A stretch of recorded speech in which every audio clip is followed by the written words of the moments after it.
जब बड़ी बेटी मधु की शादी में विद्यासागर के घर शहनाई बज रही थी तो खुशी से उनकी आंखें भर आईं। उधर बारातियों के बीच बैठे राजेश के पिता की भी खुशी का कोई ठिकाना नहीं था, क्योंकि उनके इकलौते बेटे की शादी मधु जैसी सुंदर व सुशील लड़की से हो रही थी। लेकिन उन्हें क्या पता था कि यह शादी उनके लिए सिरदर्द बनने वाली है।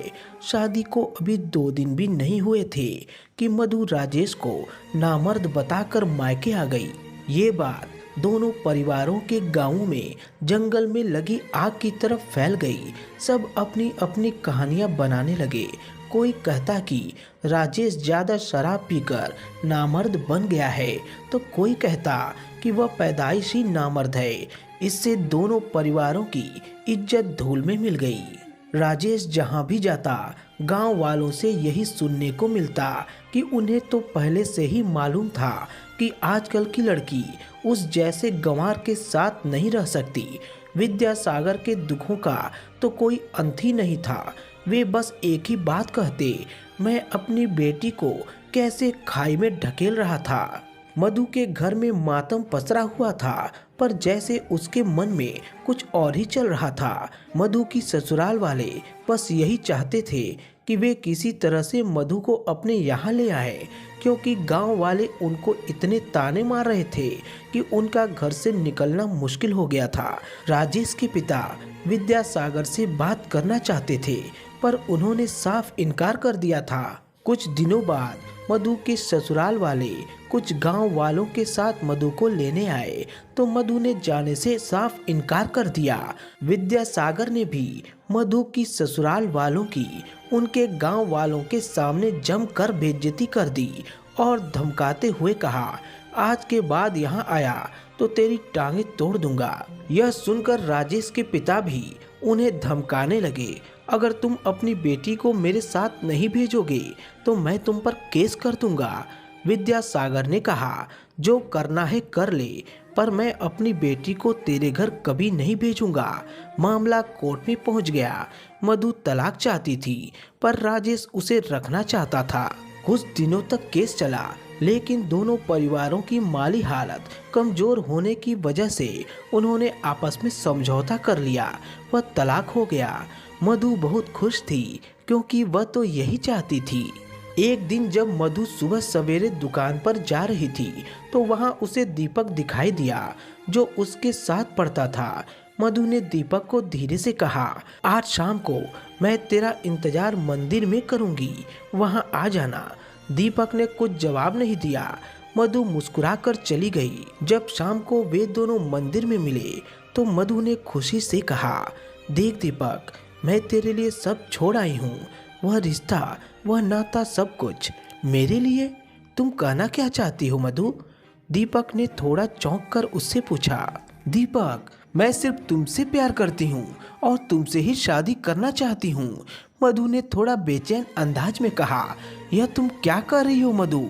दीपक ने फिर पूछा। मधु ने कहा, मैं सच कह रही हूँ दीपक, मैं तुमसे प्यार करती हूँ।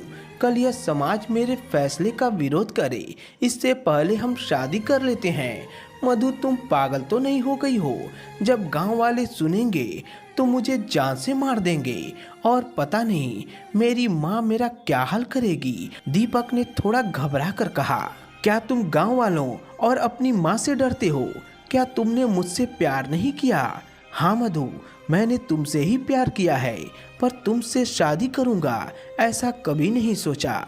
मधु ने गुस्से में कहा, धोखेबाज, तूने शादी के बारे में कभी नहीं सोचा, पर मैं सिर्फ तेरे बारे में ही सोचती रही। ऐसा न हो कि कल मैं किसी और की हो जाऊं। चल शादी कर लेते हैं। मधु ने दीपक का हाथ पकड़कर कहा। नहीं मधु, मुझे अपनी माँ से बहुत डर लगता है। अगर हम दोनों ने ऐसा किया तो गांव में हम दोनों की बदनामी होगी, दीपक ने समझाते हुए कहा। मधु ने बोल्ड अंदाज में कहा, तुम अपनी माँ और गांव वालों से डरते होगे, पर मैं किसी से नहीं डरती।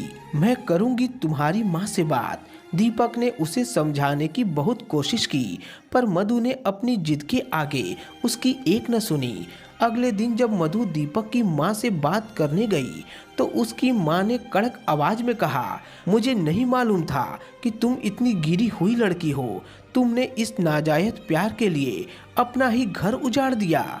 मैं अपना घर उजाड़ कर नहीं आई माँ जी, बल्कि दीपक के लिए सब छोड़ आई हूँ। मेरे लिए दीपक ही सब कुछ है। मुझे अपनी बहू बना लीजिए, वरना मैं मर जाऊंगी।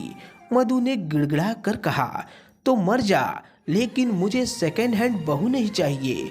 दीपक की माँ ने दो टूक शब्दों में कहा, मैं सेकेंड हैंड नहीं हूँ माँ जी, मैं वैसी ही हूँ जैसे गई थी।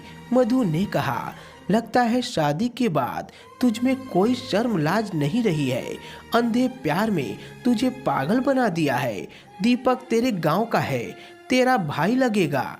मैं तेरे पापा को सब बताऊंगी। दीपक की माँ ने मधु को धमकाते हुए कहा।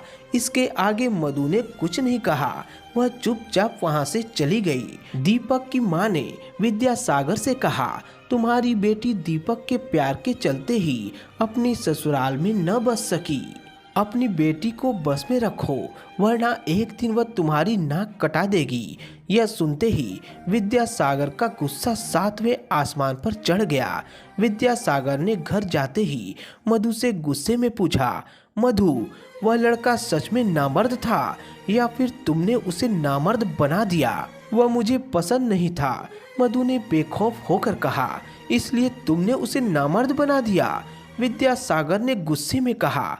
हाँ, मधु बोली, मतलब तुमने पहले ही सोच लिया था कि यह रिश्ता तोड़ना है? हाँ। फिर विद्यासागर उसे बहुत कुछ सुनाने लगे। जब तुम्हें रिश्ता तोड़ना ही था तो यह रिश्ता जोड़ा ही क्यों? जब रिश्ते की बात हो रही थी तो मैंने बराबर पूछा था कि यह रिश्ता पसंद है ना? हर बार तुमने हाँ कहा था, क्यों?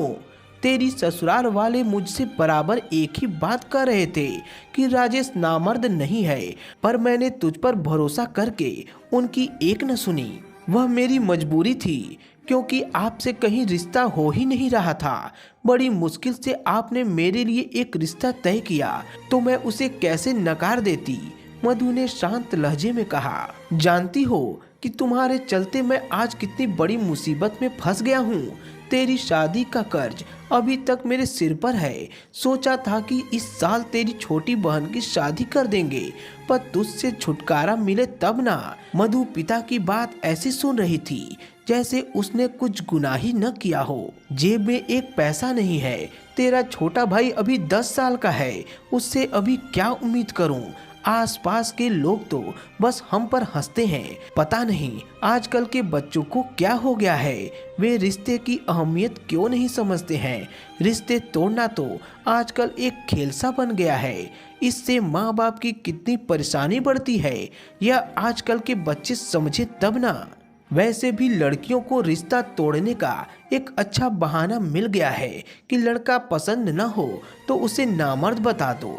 यह एक ऐसी बीमारी है जिसका कोई इलाज नहीं है। इस तरह एक तरफा गरज कर मधु के पिता बाहर चले गए। यह बात धीरे धीरे पूरे गांव में फैल गई। गांव वाले मधु के खिलाफ होने लगे। अब तो उसका घर से बाहर निकलना मुश्किल हो गया। दीपक भी अपनी माँ के कहने पर नौकरी के लिए शहर चला गया। विद्यासागर ने मधु की दूसरी शादी कराने की बहुत कोशिश की, पर कहीं बात नहीं बनी।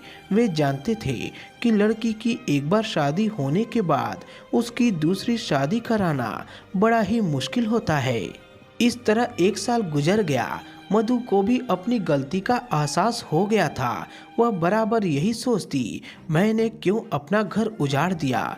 मेरे चलते ही परिवार वाले मुझसे नफरत करते हैं। फिर बड़ी मुश्किल से मधु के लिए एक रिश्ता मिला। उस आदमी की बीवी कुछ महीने पहले मर गई थी। वह विदेश में रहकर अच्छा पैसा कमाता था। मधु की माँ ने उससे पूछा, सच सच बताना कि तुझे यह रिश्ता मंजूर है? मधु ने धीरे से कहा, हाँ। माँ ने कहा, इस बार कुछ गड़बड़ की तो अब इस घर में भी जगह नहीं मिलेगी। मधु बोली, ठीक है। फिर मधु की शादी गांव से दूर एक शहर में कर दी गई। वह आदमी भी मधु को देखकर बहुत खुश था। जब मधु एयरपोर्ट पर अपने पति के साथ विदेश जाने लगी तो उसके परिवार वालों ने सब कुछ भुलाकर उसे विदा किया। उसकी माँ ने नम आंखों से जाते जाते मधु से पूछ ही लिया, क्या तुम इस रिश्ते से खुश हो? मधु ने भी नम आंखों से कहा, खुश हूँ, एक गलती करके पछता रही हूँ। अब मैं भूल से भी ऐसी गलती दोबारा नहीं करूँगी। विद्यासागर ने मधु से भर्राई आवाज में कहा, मधु, मैंने गुस्से में तुमसे जो कुछ भी कहा उसे भूल जाना। कुछ देर बाद पूरे परिवार ने नम आंखों से मधु को विदा कर दिया। तो दोस्तों, आपका क्या कहना है इस कहानी के बारे में? कमेंट करके हमें ज़रूर बताएं। वीडियो को लाइक कर दीजिए और इसी तरह की कहानियाँ लगातार देखने और सुनने के लिए चैनल को सब्सक्राइब करके घंटी को दबाकर ऑल पर सेट कर लीजिए, ताकि आने वाली वीडियो का नोटिफिकेशन आपके पास तुरंत मिल सके। तो मिलता हूँ आपसे एक अगली वीडियो में, तब तक के लिए धन्यवाद।